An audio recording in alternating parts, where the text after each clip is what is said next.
ನಮಸ್ಕಾರ ಪ್ರೀತಿಯ ವೀಕ್ಷಕರಿಗೆಲ್ಲ ಮನೆ ಗೃಹಿಣಿ ಚಾನಲ್ಗೆ ಆತ್ಮೀಯವಾದ ಸ್ವಾಗತ. ಬೇಸಿಗೆ ಕಾಲ ಅಂತೂ ಶುರುವಾಗಿದೆ. ಈ ಬೇಸಿಗೆಯಲ್ಲಿ ಎಲ್ರಿಗೂ ಕಾಡುವಂತಹ ಒಂದು ಸಮಸ್ಯೆ ಏನಪ್ಪ ಅಂದರೆ ದೇಹದ ಉಷ್ಣ. ಹೌದು, ಇವತ್ತಿನ ದಿನ ದೇಹದ ಉಷ್ಣವನ್ನು ಕಡಿಮೆ ಮಾಡುವಂತಹ ಒಂದೊಳ್ಳೆ ಚಂದದ ಪಾನೀಯ ರೆಸಿಪಿ. ದೇಹದ ಉಷ್ಣ ಅಷ್ಟೇ ಅಲ್ಲದೆ ಸ್ಕಿನ್ಗೂ ಕೂಡ ಒಂದು ರೀತಿಯಾದಂಥ ಗ್ಲೋ ಬರೋದಕ್ಕೆ ಸಹಾಯ ಮಾಡುತ್ತೆ. ಮತ್ತು ದಣಿದ ದೇಹದ ನಿಶಕ್ತಿಯನ್ನು ಕಡಿಮೆ ಮಾಡಿ ತಕ್ಷಣದ ಒಂದು ಎನರ್ಜಿಯನ್ನು ಕೊಡುವಂತಹ ಎನರ್ಜಿ ಬೂಸ್ಟರ್ ಜ್ಯೂಸ್ ರೆಸಿಪಿ ಹೇಗೆ ಮಾಡೋದು ಅಂತ ವಿಡಿಯೋನ ಸ್ಕಿಪ್ ಮಾಡಿದೆ ನೋಡಿ ಅಂತ ರಿಕ್ವೆಸ್ಟ್ ಮಾಡ್ತಾ, ಇಲ್ಲಿ ಸ್ಟವ್ನ ಆನ್ ಮಾಡಿ ಒಂದು ಪಾತ್ರೆಗೆ 1 ಬಟ್ಲಾಗುವಷ್ಟು ಹೆಸರು ಕಾಳನ್ನು ತಗೊಂಡಿದ್ದೀನಿ. ಇದನ್ನು ನಾನು ಒಂದು ಕಾಟನ್ ಬಟ್ಟೆನಲ್ಲಿ ಚೆನ್ನಾಗಿ ಒರೆಸಿ ತಗೊಂಡಿದ್ದೀನಿ. ಜಾಸ್ತಿ ಧೂಳೇನಾದರೂ ಇದ್ದರೆ ನೀವು ನೀರು ಹಾಕಿ 1-2 ಸತಿ ವಾಶ್ ಮಾಡಿ ತಗೊಳ್ಬೋದು. ಲೋ ಫ್ಲೇಮ್ನಲ್ಲೇ ಚೆನ್ನಾಗಿ ಇದನ್ನು ಹುರ್ಕೊಳ್ಬೇಕಾಗುತ್ತೆ. ಯಾವುದೇ ಕಾರಣಕ್ಕೂ ಮೀಡಿಯಮ್ ಅಥವಾ ಹೈ ಫ್ಲೇಮ್ನಲ್ಲಿ ಹುರ್ಕೊಳ್ಳೋಕೆ ಹೋಗಬೇಡಿ. ಎಷ್ಟು ನಿಧಾನವಾಗಿ ಹುರ್ಕೊಳ್ತೀವೋ ಅಷ್ಟೇ ಚೆನ್ನಾಗಿ ಈ ಹೆಸರು ಕಾಳು ಕಲರ್ ಕೂಡ ಚೇಂಜ್ ಆಗಿ ಸ್ವಲ್ಪ ಕೆಂಪಗೆ ಚೆನ್ನಾಗಿ ಹುರ್ಕೊಳ್ಬೇಕು. ಹುರಿತಿರ್ಬೇಕಾದ್ರೆ ಇದರ ಒಂದು ಪರಿಮಳ ಬರ್ತಾ ಇರುತ್ತೆ. ಆ ಪರಿಮಳ ಬರ್ತಾ ಇದ್ರೇ ನಿಮಗೆ ಗೊತ್ತಾಗುತ್ತೆ ಈ ಒಂದು ಹೆಸರು ಕಾಳು ಚೆನ್ನಾಗಿ ಹುರಿದಿದೆ ಅಂತ. ಮತ್ತು ಕಲರ್ ಕೂಡ ಚೇಂಜ್ ಆಗುತ್ತೆ. ಅಲ್ಲಿವರೆಗೂ ನಾವು ಇದೇ ಥರ ಕೈ ಬಿಡ್ದೇ ಸ್ವಲ್ಪ ಮಿಕ್ಸ್ ಮಾಡ್ಕೊಳ್ತಾ ಹುರ್ಕೊಳ್ತಾ ಹೋದರೆ ಇದರ ಸ್ವಲ್ಪ ಕೆಂಪಗೆ ಚೆನ್ನಾಗಿ ಹುರ್ಕೊಳ್ಬಹುದು. ನೋಡ್ತಾ ಇದ್ದೀರಲ್ಲ, ಇವಾಗ ಈ ಥರ ನಾನಿಲ್ಲಿ ಕೆಂಪಗೆ ಹುರ್ಕೊಂಡಿದ್ದೀನಿ. ಇಷ್ಟಾದರೆ ಸಾಕು. ಸ್ಟವ್ನ ಆಫ್ ಮಾಡಿ ಇದನ್ನು ಸ್ವಲ್ಪ ತಣ್ಣಗಾಗೋದಕ್ಕೆ ಬಿಡಬೇಕು. ಹೆಸರು ಕಾಳು ಕಂಪ್ಲೀಟಾಗಿ ಒಂದು ಸ್ವಲ್ಪ ತಣ್ಣಗಾಗಿದೆ ಅಂದಾಗ ಇವಾಗ ಇದನ್ನು ಮಿಕ್ಸರ್ ಜಾರ್ಗೆ ಹಾಕಿ ಆದಷ್ಟು ಇದನ್ನು ಪೂರ್ತಿ ನೈಸಾಗಿ ಗ್ರೈಂಡ್ ಮಾಡಿ ತಗೊಳ್ಬೇಕಾಗುತ್ತೆ. ನೋಡಿ, ಇವಾಗ ಪೂರ್ತಿ ನಾನಿಲ್ಲಿ ಗ್ರೈಂಡ್ ಮಾಡ್ಕೊಂಡಿದ್ದಾಗಿದೆ. ಎಷ್ಟು ಸಾಧ್ಯನೋ ಅಷ್ಟು ನಾವಿಲ್ಲಿ ಪೂರ್ತಿ ನೈಸಾಗಿ ಪೌಡ್ರ್ ಥರ ಗ್ರೈಂಡ್ ಮಾಡ್ಕೊಳ್ಬೇಕು. ಸ್ವಲ್ಪ ಗ್ರೈಂಡ್ ಮಾಡ್ಕೊಳ್ಳೋದಕ್ಕೆ ಸಮಯ ತಗೊಳುತ್ತೆ. ನಿಧಾನವಾಗಿ ಇದನ್ನು ಗ್ರೈಂಡ್ ಮಾಡಿಕೊಂಡ್ರೆ ಸಾಕು. ಈ ಗ್ರೈಂಡ್ ಮಾಡಿದಂಥ ಹಿಟ್ಟಿಗೆ ಇವಾಗ 1 ಬಟ್ಲಾಗುವಷ್ಟು ಫ್ರೆಶ್ ಆಗಿರುವಂತಹ ಹಸಿ ತೆಂಗಿನಕಾಯಿ ತುರಿನ ಸೇರಿಸ್ತಾ ಇದ್ದೀನಿ. 1 ಬಟ್ಲು ಬೇಡ ಅಂದರೆ ನೀವು ಅರ್ಧ ಬಟ್ಲನ್ನು ಕೂಡ ಹಾಕ್ಕೊಳ್ಬಹುದು. ಹಾಗೆಯೇ ಒಂದು 20 ಬಾದಾಮಿನ ನೀರು ಹಾಕಿ 4 ಗಂಟೆಗಳ ಕಾಲ ನೆನೆಸಿ ತಗೊಂಡಿದ್ದೀನಿ. ನಿಮ್ಮ ಹತ್ರ ಸಮಯ ಇಲ್ಲ ಅಂದರೆ ಬಿಸಿನೀರು ಹಾಕಿ ಒಂದು ಅರ್ಧ ಗಂಟೆನಾದರೂ ನೆನೆಸಿ ತಗೊಳ್ಬೋದು. ಬಾದಾಮಿ ಮೇಲೆ ಬರುವಂಥ ಸಿಪ್ಪೆನೆಲ್ಲ ಸುಲಿದು ಸೇರಿಸಿ ರುಚಿಗೆ ನಾನಿಲ್ಲಿ 1 ಬಟ್ಲಾಗುವಷ್ಟು ಬೆಲ್ಲನ ಸೇರಿಸ್ತಾ ಇದ್ದೀನಿ. 1 ಬಟ್ಲಿಗಿಂತ ಸ್ವಲ್ಪ ಕಡಿಮೆ ಇದೆ. ರುಚಿ ನೋಡಿಕೊಂಡು ನೀವು ಹೆಚ್ಚು ಕಡಿಮೆ ಮಾಡ್ಕೊಳ್ಳಿ.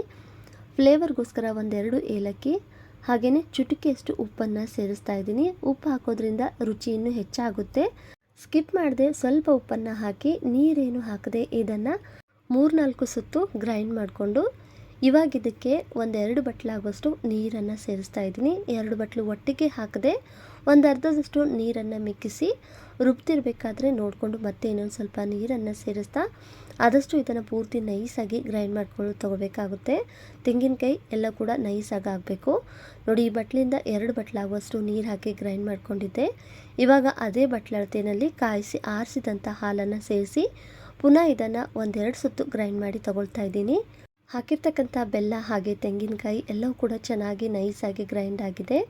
ಇವಾಗ ಇದನ್ನು ನಾನಿಲ್ಲಿ ಒಂದು ಪಾತ್ರೆಗೆ ಸೇರಿಸಿ ಮಿಕ್ಸರ್ ಜಾರ್ಗೆ ಸ್ವಲ್ಪ ನೀರು ಹಾಕಿ ಆ ನೀರನ್ನು ಕೂಡ ಇದೇ ಒಂದು ಮಿಶ್ರಣಕ್ಕೆ ಸೇರಿಸಿ ಮತ್ತೆ ನಾನಿಲ್ಲಿ 1 ಬಟ್ಲಾಗುವಷ್ಟು ಹಾಲಿನಲ್ಲಿ ಒಂದು ಅರ್ಧದಷ್ಟು ಸೇರಿಸಿ ಇನ್ನೊಂದು ಸ್ವಲ್ಪ ಮಿಕ್ಕಿಸಿದ್ದೀನಿ. ಟೋಟಲ್ ಆಗಿ ನಾನು ಎಷ್ಟು ಹಾಲನ್ನು ಬಳಸಿದ್ದೀನಿ ಅಂತ ನಿಮಗೆ ಕೊನೆಯದಾಗಿ ಹೇಳ್ತೀನಿ. ಈ ಹೆಸರು ಕಾಳು ಜ್ಯೂಸನ್ನು ನಾನಿಲ್ಲಿ ಸ್ವಲ್ಪ ಶೋಧಿಸ್ಕೊಂಡು ತೊಗೊಂಡಿದ್ದೀನಿ. ಯಾಕಂದರೆ ಸ್ವಲ್ಪ ದಪ್ಪಾಗಿ ಏನಾದರೂ ಉಳ್ಕೊಂಡಿದ್ರೆ ಅಂತ ಹೇಳಿ ಸ್ವಲ್ಪ ಈ ಥರ ನೋಡಿ, ಜಾಸ್ತಿ ಏನೂ ಬಂದಿಲ್ಲ, ಇದು ಸ್ವಲ್ಪ ಬಂದಿದೆ. ಇಲ್ಲ ಹಾಗೆ ಕುಡಿತೀನಿ ಅಂದರೂ ಕೂಡ ನೀವು ಶೋಧಿಸಿದೇ ಇದನ್ನು ಕುಡಿಬೋದು. ಸ್ವಲ್ಪ ಈ ಥರ ಶೋಧಿಸ್ಕೊಂಡ್ರೆ ದಪ್ಪ ಇರುವಂಥದ್ದು ಗಂಟಲಲ್ಲಿ ಸಿಗಾಕೊಂಡ ಥರ ಆಗೋದಿಲ್ಲ. ನೋಡಿ, ಇದು ಪೂರ ಇನ್ನೂ ತೆಳುವಾಗ ಆಗಿಲ್ಲ. ಇದನ್ನು ಇವಾಗ ಒಂದು ಪಾತ್ರೆಗೆ ಸೇರಿಸ್ತಾ ಇದ್ದೀನಿ. ಕನ್ಸಿಸ್ಟೆನ್ಸಿ ನಿಮಗೆ ತೆಳುವಾಗಿ ಬೇಕು ಅಥವಾ ಗಟ್ಟಿಯಾಗಿ ಬೇಕು ಅಂತ ನೋಡಿಕೊಂಡು ಇದಕ್ಕೆ ನೀರು ಅಥವಾ ಹಾಲನ್ನು ಸೇರಿಸ್ತಾ ನೀವು ಇದನ್ನು ರೆಡಿ ಮಾಡ್ಕೊಳ್ಬೋದು. ಇನ್ನುಳಿದಂಥ ಅರ್ಧ ಬಟ್ಲು ಹಾಲನ್ನು ಸೇರಿಸಿ ಚೆನ್ನಾಗಿ ಇದನ್ನು ಮಿಕ್ಸ್ ಮಾಡ್ಕೊಂಡಿದ್ದೀನಿ. ನೋಡಿ, ಈ ಒಂದು ಬಟ್ಲಿಂದ 1-2.5 ಬಟ್ಲಾಗುವಷ್ಟು ನೀರು ಹಾಗೆಯೇ 2.5 ಬಟ್ಲಾಗುವಷ್ಟು ಹಾಲನ್ನು ಸೇರಿಸಿ ಈ ಒಂದು ಜ್ಯೂಸನ್ನು ನಾನಿಲ್ಲಿ ರೆಡಿ ಮಾಡ್ಕೊಂಡಿದ್ದೀನಿ. ನೋಡ್ತಾ ಇದ್ದೀರಲ್ಲ, ತೀರ ತೆಳುವಾಗುವಲ್ಲ ತೀರ ಗಟ್ಟಿಯಾಗುವಲ್ಲ, ಈ ಒಂದು ಕನ್ಸಿಸ್ಟೆನ್ಸಿಯಲ್ಲಿದ್ದರೆ ಸಾಕು. ಪರ್ಫೆಕ್ಟ್ ಆಗಿರುವಂಥ ಹೆಸರು ಕಾಳಿನ ಜ್ಯೂಸು ಅಥವಾ ಹೆಸರು ಕಾಳಿನ ಹಾಲು ಅಂತಲೂ ಕೂಡ ಹೇಳ್ಬೋದು. ಇಲ್ಲಿ ನಾನು ಒಂದು ಬಟ್ಲಲ್ಲಿ ಚಿಯಾ ಸೀಡ್ಸನ್ನು ನೀರು ಹಾಕಿ ಒಂದು 20 ನಿಮಿಷಗಳ ಕಾಲ ನೆನೆಯಲು ಇಟ್ಟಿದ್ದೆ. ಈ ಚಿಯಾ ಸೀಡ್ಸು ಕೂಡ ಅಷ್ಟೇ ನಮ್ಮ ದೇಹಕ್ಕೆ ನ್ಯಾಚುರಲ್ ಕೂಲನ್ನು ಕೊಡುತ್ತೆ. ಅಂದರೆ ನಮ್ಮ ಬಾಡಿ ಹೀಟ್ ಕಡಿಮೆ ಮಾಡೋದಕ್ಕೂ ಕೂಡ ಇದು ಸಹಾಯ ಮಾಡುತ್ತೆ. ಈ ಜ್ಯೂಸನ್ನು ನೀವು ಸ್ವಲ್ಪ ಹೊತ್ತು ಫ್ರಿಜ್ಜಲ್ಲಿಟ್ಟು ಕೂಡ ಕುಡಿಬೋದು. ಇಲ್ಲಾಂದರೆ ಈ ಥರ ಐಸ್ ಕ್ಯೂಬ್ಸನ್ನು ಹಾಕಿ ಸರ್ವ್ ಮಾಡ್ಬೋದು. ಈ ಬೇಸಿಗೆಯಲ್ಲಿ ಕುಡಿಯುವಂತಹ ಅತ್ಯುತ್ತಮ ಪಾನೀಯಗಳಲ್ಲಿ ಇದು ಕೂಡ ಒಂದು ಅಂತ ಹೇಳ್ಬೋದು. ಇಲ್ಲಿ ಹಾಲು ಬೇಡ ಅಂದರೆ ನೀವು ಬರೀ ನೀರು ಹಾಕಿ ಈ ಜ್ಯೂಸನ್ನು ರೆಡಿ ಮಾಡ್ಕೊಳ್ಬೋದು.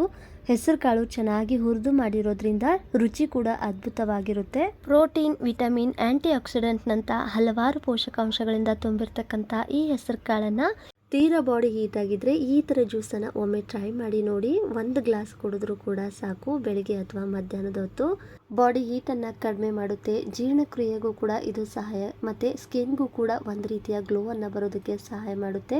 ಅಂದರೆ ದೇಹದ ಉಷ್ಣ ಜಾಸ್ತಿ ಆದರೆ ಕೆಲವೊಬ್ಬರಿಗೆ ಹೀಟಿನ ಗುಳ್ಳೆಗಳಾಗ್ತಾ ಇರುತ್ತೆ.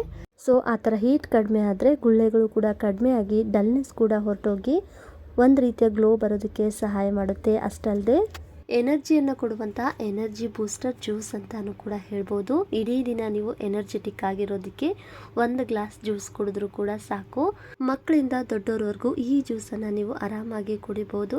ಸೊ ನೋಡಿದ್ರಲ್ಲ ಸ್ನೇಹಿತರೆ, ಬೇಸಿಗೆಯಲ್ಲಿ ಅತಿ ಹೆಚ್ಚು ಪೋಷಕಾಂಶಗಳಿಂದ ತುಂಬಿರ್ತಕ್ಕಂತಹ ಪ್ರೋಟೀನ್ ಭರಿತವಾದಂತಹ ಹೆಸರು ಕಾಳಿನ ಜ್ಯೂಸ್ ಅಥವಾ ಹೆಸರು ಕಾಳಿನ ಹಾಲಿನ ರೆಸಿಪಿ ಹೇಗನ್ನಿಸ್ತು ಅಂತ ಕಮೆಂಟಲ್ಲಿ ತಿಳಿಸಿ. ವಿಡಿಯೋ ಇಷ್ಟ ಆದರೆ ಒಂದು ಲೈಕ್ ಮಾಡಿ, ಶೇರ್ ಮಾಡಿ ನಿಮ್ಮ ಫ್ರೆಂಡ್ಸ್ ಆ್ಯಂಡ್ ಫ್ಯಾಮಿಲಿ ಜೊತೆಗೆ.